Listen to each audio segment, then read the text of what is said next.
신바람 사연 아파트. 오늘의 사연 시작하겠습니다. 안녕하세요.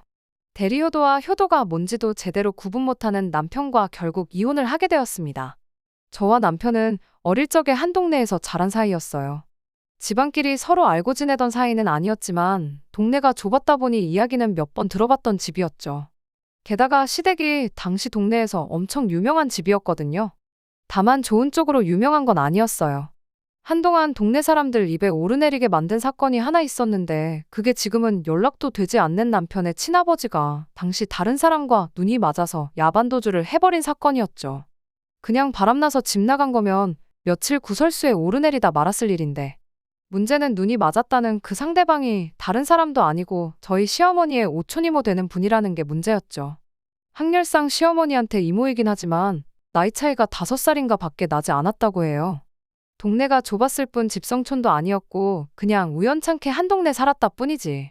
사실 친척 관계라도 시어머니와 그분이 집안끼리도 썩 친한 관계조차 아니었답니다. 시어머니도 남편도 그때의 사건에 대해선 입도 뻥끗하지 않는데도 제가 이 정도까지 알고 있다는 건 당시에도 어렸던 제가 이 정도로 자세하게 기억할 만큼 유명한 사건이었기 때문입니다. 아무튼 그 사건을 계기로 시어머니는 동네 사람들 보기 쪽팔려 어떻게 살겠냐며 어디 먼 동네로 이사를 가게 되었죠. 당시 제가 남편하고 나이차도 있었고 집안끼리도 친한 사이도 아니었다 보니 그렇게 이사를 떠나간 뒤로는 소식도 모르고 살아왔어요. 그런데 성인이 되면서 우연찮은 기회로 재회를 하게 되었던 거죠. 처음에 서로를 알아봤던 것도 아니었고요. 연애 시작 후 그냥 이런저런 이야기하면서 과거에 어느 동네 살았었다 하는 이야기를 나누다가 그때서야 남편 집안이 한 동네에 같이 살았던 그 소문의 집이라는 사실을 알게 되었어요. 저나 남편 두 사람 다 그때의 일은 전혀 개의치 않았습니다. 20년이나 더 지난 일이기도 하고 사실 남편 아버님이 잘못한 거지 시어머니는 따지고 보면 피해자나 마찬가지였잖아요. 게다가 저희 집도 남편네가 이사를 떠나고 얼마 지나지 않아서 더 좋은 환경에서 저를 공부시키겠다는 이유로 서울로 이사를 했어요. 어릴 적에 살았던 그 동네는 더 이상 저희한테는 아무 관련이 없는 동네나 마찬가지였으니 저희가 연애를 하는 데 있어서 그때의 일이 저희 관계에 영향을 주는 일은 없었죠. 아니, 없다고 생각했다는 말이 더 맞는 말이겠네요. 남편과 연애를 시작하고 1년쯤 지났을 때 양가에서 저희가 연애를 하고 있다는 사실을 알게 되었습니다. 저나 남편이나 결혼할 나이이기도 했고 저희 집에서도 제가 연애한다는 걸 알게 되니 이번에는 결혼을 하는 거냐며 알게 모르게 압박을 주기 시작했죠. 마침 그때쯤 남편도 저와 결혼을 하고 싶다는 이야기를 꺼내왔고요. 저도 남편이랑 연애하면서 결혼에 대해서 진지하게 생각해봤던 적도 몇 번 있었다 보니 그렇게 자연스럽게 결혼 준비를 시작했어요. 시어머니도 아들이 결혼한다니 엄청 기뻐하셨는데 문제는 처음 결혼 허락을 받는다고 인사를 드리러 갔던 날 저희가 같은 동네에 살았다는 사실을 알게 된 순간부터 시어머니의 반응이 180도 달라졌습니다. 남편 딴에는 인연도 이런 인연이 없다는 식으로 너스레를 떨면서 꺼낸 말이었는데 시어머니 입장에서는 그때의 그 과거가 동네 사람들 입에 오르내리던 그 시절이 트라우마처럼 남아있었기에 결코 환영을 할 수 없었던 상황이었던 거죠. 저야 워낙 꼬맹이 시절이었으니 그렇다 치더라도 저희 부모님은 시어머니와 같은 세대였고 시어머니 입장에서는 사실관계를 떠나서 당신을 두고 뒤에서 호박씨를 까던 동네 사람들 중에 한 명처럼 느껴졌을 테니까요. 그날 대놓고 이 결혼을 허락 못한다는 식으로 말을 하지는 않으셨지만 저희 집과 사돈을 맺기 꺼려한다는 느낌을 받았어요. 이제 결혼은 물 건너갔구나 그런 생각까지 들었습니다. 연애하는 내내 본인은 아니라고 부정했지만 시어머니를 향한 남편의 애틋함은 남달랐거든요. 어머니가 아버지도 없이 혼자 힘으로 나를 키우는데 엄청 고생하셨다 하는 이야기를 몇 번 했었고 나도 이제 다 컸으니 어머니가 이제 당신 행복을 찾으시면 좋겠다는 식으로 자주 말을 했었어요. 만약에 시어머니가 이 결혼은 허락할 수 없다고 나오면 아마도 남편은 시어머니 뜻을 거스르지 못하겠구나 싶었고 상견례 날짜를 정해야 하는데 도통 날짜를 주지 않았던 시어머니를 보니 제 예상이 어느 정도 맞았구나 싶었어요. 하지만 제 예상을 깨고 남편은 저와의 결혼을 포기하지 않았고 시어머니를 설득해냈습니다. 자식 이기는 부모 없다고 결국 결혼을 허락해 주셨어요. 그렇게 양가 상견례를 하게 되었죠. 상견례 당일 시어머니는 콕 집어서 다른 건 몰라도 그때 당시 같은 동네에 살았던 사람들은 되도록 결혼식에 부르지 않았으면 좋겠다는 식으로 먼저 말을 꺼내왔어요. 저희도 얼마 지나지 않아서 이사를 갔고 아직까지 연락을 하고 지내는 사람들은 없으니 크게 걱정 마시라는 친정어머니의 대답을 듣고 시어머니도 많이 안심하는 눈치였습니다. 상견례 후 친정어머니께서는 시어머니가 제가 같은 동네 살았던 사람이라서 무작정 결혼을 반대하는 건 줄 알았는데 결혼식장에 동네 사람들 다시 만나는 게 싫어서 저랬던 거였구나 하고 다행이라고 하셨죠. 괜히 반대하는 결혼 억지로 시켜서 귀한 딸 시어머니 눈치 보면서 살게 만드는 거 아니냐고 내심 걱정을 하셨다고 하시더라고요. 별거 아닌 이유였지만 어머니 반대에도 끝끝내 결혼 허락을 받아낸 사위도 든든하고 우리 딸 이쁨 받으며 행복하게 사는 일만 남았다고 좋아하셨어요.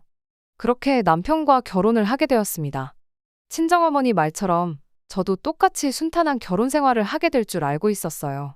하지만 결혼을 하고 얼마 지나지 않아서부터 그 생각이 틀렸다는 걸 뼈저리게 느끼게 되었습니다. 시어머니 성격이 정말 보통이 아니었거든요. 제가 같은 동네에서 살았던 말았던 시어머니 과거를 알았던 몰랐던 간에 그냥 인간적으로 볼 때 심적인 여유가 전혀 없이 날카롭기만 한 사람이었어요.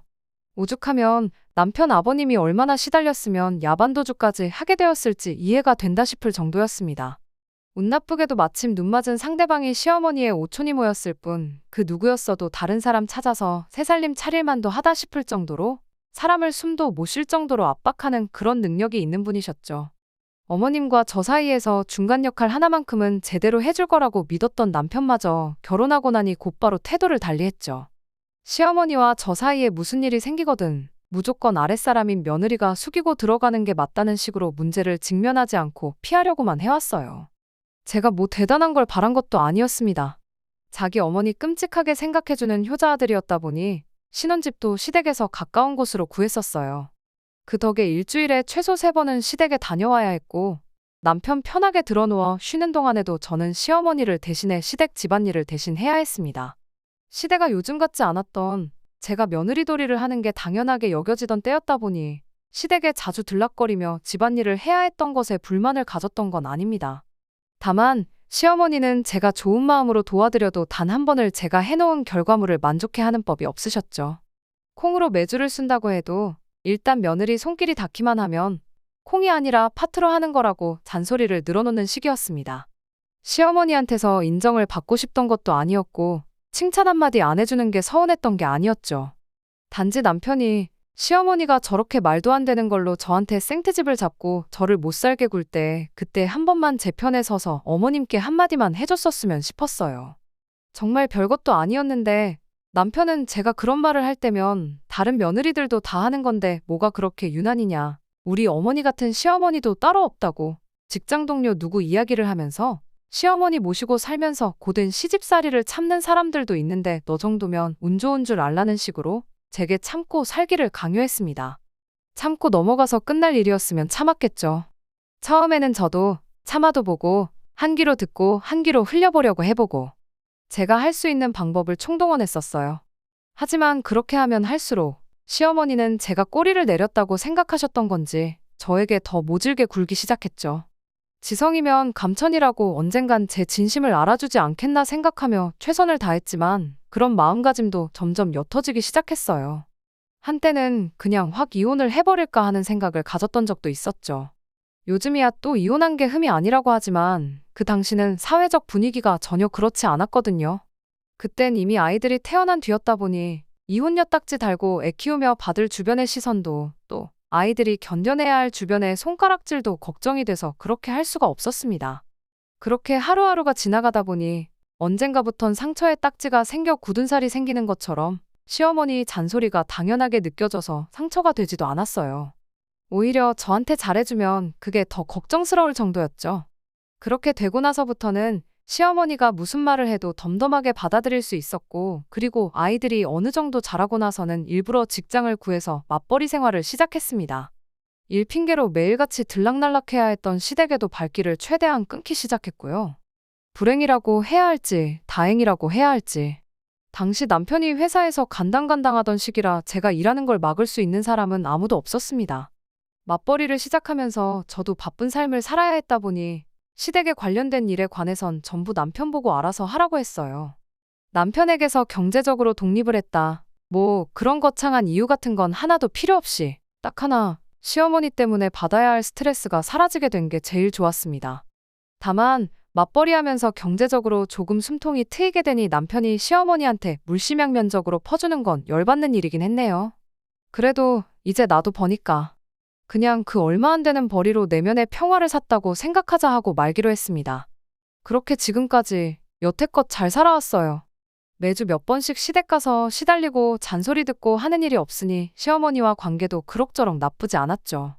물론 거기에는 남편이 매달 100만 원씩 퍼주던 금전적인 지원이 있기도 했지만 만족스러운 나날들이었어요. 아이들도 엇나가지 않고 제 속 한번 썩히지 않고 착하게 자라주었고요. 그런데 지난해 여름부터 다시 시어머니한테서 전화기에 불이 나게 연락이 오기 시작했습니다. 맞벌이 시작한 이래로 시어머니 부양을 가장한테 떠넘긴 게으른 며느리라며 개인적으로는 연락 한 통 없으셨던 분이 노안이 어쩌고 저쩌고 하면서 오늘은 여기가 아프다, 오늘은 또 저기가 아프다 하면서 앓는 소리 죽는 소리를 쉴 틈 없이 해대셨어요. 예전이었다면 꼼짝도 못하고 앓는 소리 끝까지 다 들었겠지만 저도 예전에 제가 아니었으니 한마디 했죠. 어머님 아프시면 병원에를 가셔야지 저한테 전화하신다고 아픈 게 없어지냐고요. 집 근처에 병원이 없는 것도 아니고 큰 병원 가고 싶으면 애들 아빠한테 연락하셔서 한번 날 잡고 다녀오시라 했습니다. 하지만 이런 제 대답에도 시어머니는 아랑곳하지 않고 몇 날 며칠을 몸이 안 좋다는 이야기로 계속해서 전화를 해대셨어요. 견디다 못한 제가 남편한테 어머님 모시고 병원 좀 다녀와 보라고 일하는데 전화 받는 것도 이제 눈치 보여서 못하겠다고 한마디 했습니다. 남편 직장 특성상 중간에 시간을 비우기가 어려운 상황이라는 건 저도 알고 있었어요. 그에 비해 제 직장은 일하는 중간에 개인 시간을 활용하는 데 있어서 상대적으로 탄력적인 부분이 있었고요. 게다가 남편은 대중교통을 이용해서 출퇴근을 하고 있었고 그 덕에 차는 제가 쓰고 있었기도 했거든요. 말은 그렇게 했지만 남편이 부탁하면 한두 번쯤은 시간 내서 어머님 모시고 병원에 다녀올 생각도 갖고 있었죠. 하지만 남편은 무슨 고집이었는지 저한테 병원의 병 이야기도 꺼내지 않았습니다. 처음엔 저도 남편이 시어머니가 꾀병을 부리고 있다고 생각하고 있나 보다 하고 대수롭지 않게 여겼습니다. 하지만 시어머니의 앓는 소리는 끝나지 않았어요.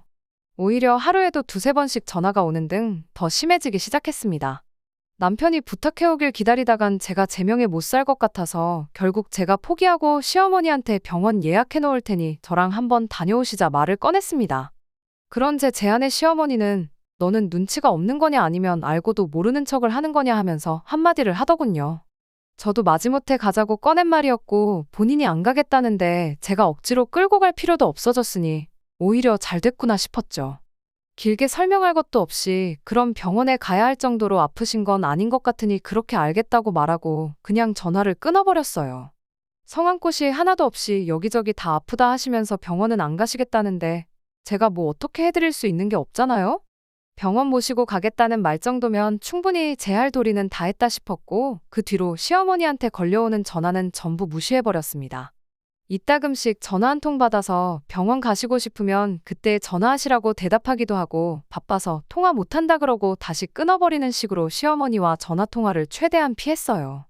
이것도 처음엔 말 못할 만큼 스트레스였는데 워낙 시어머니 이러는 거에 이골이 났다 보니 익숙해지더라고요. 나중에는 제가 너무했나 싶은 죄책감마저 사라지더군요. 그런데 시어머니가 그동안 그렇게 몸성한 곳이 없다고 불평을 하던 게 사실은 제 입에서 직접 모시고 살겠다는 그 말 한마디를 듣기 위해 꺼낸 밑밥이었다는 걸 알게 되었습니다. 저런 식으로 시어머니 연락을 피하기 시작한 지 2달이 조금 안 되었을 때쯤 남편이 저한테 합가 이야기를 먼저 꺼내왔거든요. 어머니 몸이 예전 같지가 않으신 것 같은데 이제 우리 집에서 모시고 살면 어떻겠냐고 말이죠. 난데없는 합가 제안에 어이가 없었죠. 이제 애들 둘 다 대학 보내고 저도 제 나름의 커리어 쌓으면서 편하게 살 때가 되었는데 내가 무슨 부귀영화를 누리자고 이제 와서 시어머니를 모시고 살겠냐고 직설적으로 대답했어요. 애들 대학 보내고 이제 제 인생 사는 건 둘째치더라도 그동안 시어머니와 저희 관계를 생각해보면 가당치도 않은 이야기였기도 했고요. 그런데 남편 반응이 정말 어이가 없었습니다. 제가 그렇게 나올 거라고는 생각도 못했다는 표정으로 아무 말도 못하고 멀뚱멀뚱 저만 쳐다보고 있더라고요. 뭘 사람을 그런 표정으로 보고 있느냐고 여태까지 어머님하고 나하고 관계 생각해보면 당연한 거 아니냐고 따져 물었더니 뭐가 마음에라도 안 드는 것 마냥 어금니만 꽉꽉 깨물고 있다가 입을 열더군요. 남편은 혹여나 제 심기라도 건드릴까봐 눈치 보면서 조심조심 말을 꺼냈지만 막상 제가 시어머니를 모셔야 하는 이유는 설명 못하고 이상한 딴소리만 주절주절거리기 시작했어요. 어머님이 요즘 몸이 안 좋으신 건 너도 잘 알고 있지 않느냐면서 핸드폰으로 주섬주섬 뭘 검색하더니 지나간 뉴스를 하나 틀어주더라고요. 뉴스는 노인 고독사에 관한 기사였어요. 어머니 건강이 예전 같지 않은데 혼자 저렇게 지내고 계신 거 보면 마음이 찢어지듯 아프다면서요. 우리가 예전처럼 시댁에 자주 왕래하는 것도 아니지 않느냐며 요즘 부쩍 외롭다는 말도 자주 꺼내시는데 둘째도 대학 가고 그러니 집에 방도 남지 않냐며 이참에 어머님 오시라고 해서 같이 살면 좋겠다 하면서 대놓고 합가하자는 말을 하더라고요. 이 사람이 지금 무슨 소리를 하는 거래? 하는 표정으로 아무 대답도 안 하고 남편 얼굴만 멀뚱멀뚱 쳐다만 보고 있었죠. 제가 무반응으로 나오니 남편은 점점 똥줄이 타기 시작했는지 온몸을 베베꼬면서 나름대로 이유를 만들어 보려고 노력하더라고요. 우리 어머니가 올해로 나이가 몇인데 살아봐야 얼마나 더 사시겠냐며 괜히 이렇게 따로 지내다가 만에 하나 어머니가 어떻게 잘못되시기라도 한다면 나도 나지만 네 마음도 편하겠냐고 하더라고요. 그래서 무슨 말하는지 알겠다고 당신 말이 다 맞다고 동의해줬어요. 가뜩이나 가족이라고는 당신 하나밖에 없고 아들 하나만큼은 그렇게 끔찍하게 생각하시는 분이지 않냐고 당신 마음 다 이해한다고요. 아들 혼자 보내고 20년 동안 혼자 지내셨는데 이제 자식돌이 할 때가 된 건 맞는 말이라고요. 똥마려운 강아지 마냥 온몸을 베베꼬면서 이 말 저 말 짜내기만 하던 남편 얼굴 표정이 입에 귀에 가서 걸리는 게 다 보이더라고요. 일단 첫째가 내년에는 군대를 가야 할 테니 그 방을 비워서 어머님 쓰라 그러고 애들은 그때까지 한 방을 쓰게 해야겠다면서 짐부터 빼야겠다고 하길래 애들 짐을 왜 빼냐고 당신 짐이나 빼라고 한마디 해줬습니다. 남편이 안방을 비워드리자는 거냐고 그럼 우리는 어디서 자냐고 묻길래 안방을 비우긴 뭘 비우냐고 했죠. 방에 가서 당신 짐이나 빼오라고요. 일단 급한 것만 챙겨서 시댁으로 가라고 나머지는 집 가까우니까 당신이 와서 직접 챙겨가던지 하고 빠른 시일 내로 짐 전부 다 빼라 그랬어요. 남편이 어머님 모시는데 내 짐을 왜 빼냐고 하길래 어머님 모시고 살고 싶다고 당신이 당신 입으로 말하지 않았냐고 바로 대답해줬네요. 아무리 첫째가 군대를 가도 그렇지 오빠하고 여동생하고 한 방을 쓰게 만드는 게 말이나 되냐고요. 혼자 지내시는 어머님이 걱정되면 당신이 직접 가서 모시면 되는 거 아니냐고. 나도 당신 이야기 들어보니 우리 친정부모님 생각이 나서 안 되겠다고. 애들 독립할 때까진 내가 어떻게든 참고 견뎌볼 테니 당신 장인 장모는 걱정하지 말라고 했어요. 내가 자식이니까 두 분은 내가 모실 테니 당신은 시어머니 불편한 거 없게 잘 모시고 원 없이 효도해드리라고요.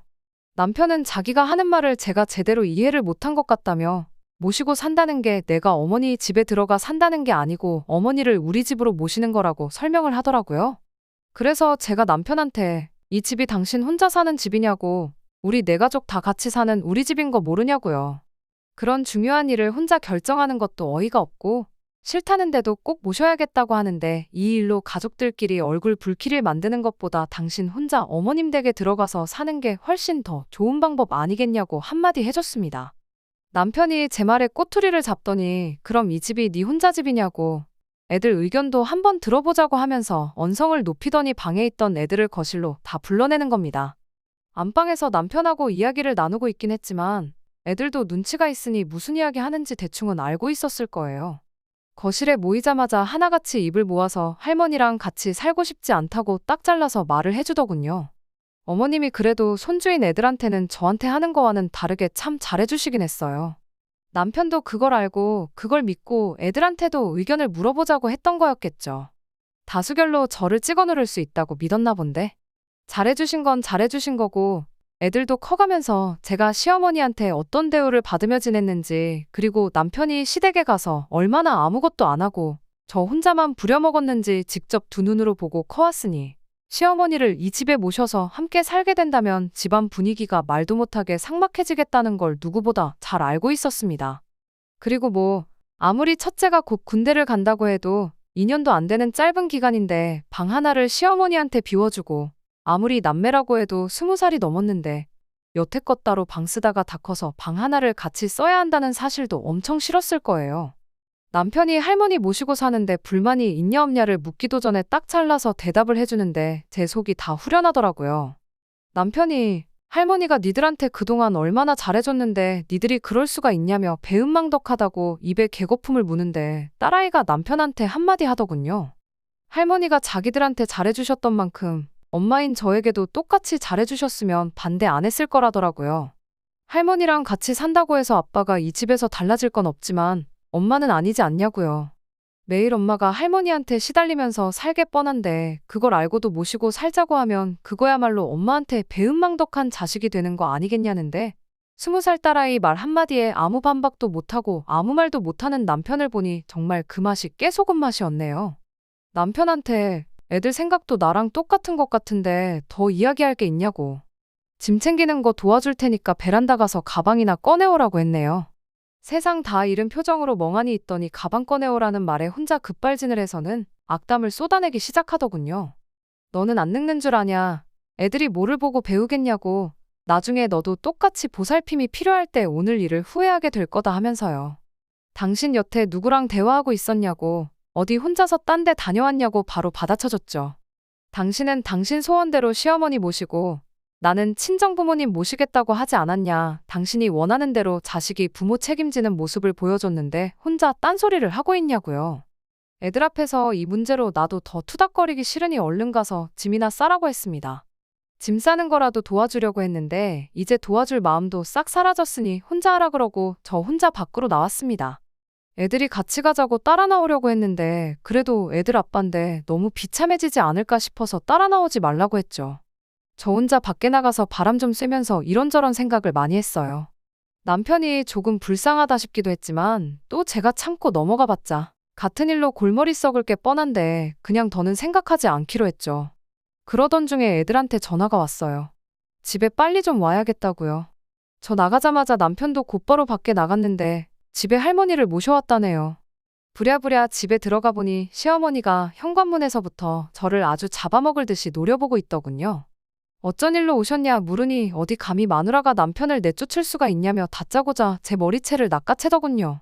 난데없는 상황에 당황스러웠는데 다행히 애들이 뜯어말려줘서 금방 풀려날 수 있었습니다. 그 와중에도 남편은 지 엄마 뒤에 숨어서 팔짱 끼고 이 상황을 지켜보고 있더군요. 당해도 싼이 당한 거라는 표정을 짓고 있으면서요. 저도 며느리이자 애들 엄마로서 그러면 안 된다는 거 인정하지만 머리채까지 잡힌 마당에 20년 넘는 세월 쌓여왔던 감정이 폭발해서 한마디 했어요. 그럼 뭐 남편을 내 손으로 내쫓을 게 아니라 어머님처럼 제 발로 집 나가게 만들었어야 했었던 거냐고요. 시어머니 잊고 싶은 아픈 기억을 후벼판 건 제가 100번 잘못한 게 맞습니다. 시어머니도 제가 저렇게 나오니 충격이 컸었나 봐요. 어쩔 줄 몰라 하면서 저한테 고래고래 소리 지르다가 너 같은 걸 며느리로 들인 내 잘못이다 외치며 빠른 시일 내로 이혼 서류 작성해 보내줄 테니 마음의 준비나 단단히 하고 있으라고 큰 소리치고 남편 데리고 나가셨죠. 한바탕 전쟁통을 방불케 하는 상황을 겪고 나니 온몸에 힘이 쭉 빠지더군요.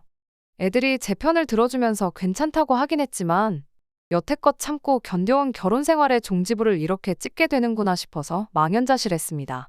이혼하는 게 두렵지는 않았습니다. 말 맞다나 재산이야 공평하게 반반 나누면 그만이고 애들도 다 커서 자기 앞가림은 할 수 있는 상황이었고 친정부모님도 계시고 저도 제 직장이 있는데 먹고 사는 걱정은 하나도 되지 않더군요. 다음 날이라도 당장 이혼 서류 작성해서 가져올 줄 알았는데 한 달이 지나도록 남편도 시어머니도 저희 집에 코빼기도 비추지 않았어요. 먼저 연락하고 싶은 마음은 없었기에 아무 때나 가져오라는 심정이었습니다. 차라리 바로 다음 날 왔었으면 저도 다시 고민하고 또 고민해봤을 텐데 한 달이 넘도록 시간을 주니 오히려 차분하게 마음 정리할 여유가 있더라고요. 그래서 저도 이혼을 하는 걸로 완전히 마음을 굳히게 되었죠. 마음 정리하고 일주일이 채 안 되었을 때 퇴근 후에 여느 때처럼 저녁 식사 차려놓고 애들하고 밥 먹고 있는데 현관문 열리는 소리가 들려왔습니다. 남편이었어요. 무슨 일이라도 있었냐는 듯이 자연스럽게 자리에 앉더니 밥을 달라고 하더군요. 아무 말도 안 하고 묵묵히 밥을 다 먹고는 자연스럽게 안방 침대에 들어가서 드러눕는데 이혼 서류를 가져온 것도 아니고 사과를 하는 것도 아니고 뭐 하자는 건가 싶더라고요.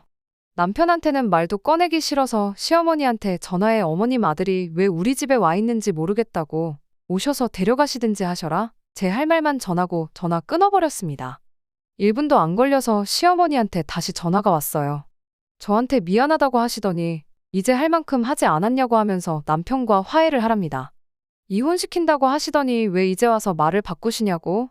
나는 내 마음 바꿀 생각이 없다고 말했어요. 어머님은 다 늙어서 효도받아야 할 상황에 당신이 아들 뒷바라지를 해주게 생겼냐고, 그냥 원래 살던 대로 혼자서 편하게 지내고 싶으니 이제 와서 남편을 다시 데려가랍니다. 합가하자고 난리칠 땐 언제고, 소원대로 합가시켜줬더니 이제 와서 마음을 바꾸시면 어떡하냐. 남편만 혼자 보낸 게 아니라 우리 집에 들어와서 사셨어도 한 달 만에 이렇게 마음을 바꾸셨을 거냐 따지니 아무 말도 못 하시더군요. 합가해서 며느리가 모셔주고 살 줄 알았는데 혼자서는 밥도 못 차려 먹는 아들 뒷바라지 하려니 혹이 하나 생기신 것 같아 그러시냐고 일 없다 말하고 다시 전화 끊었습니다.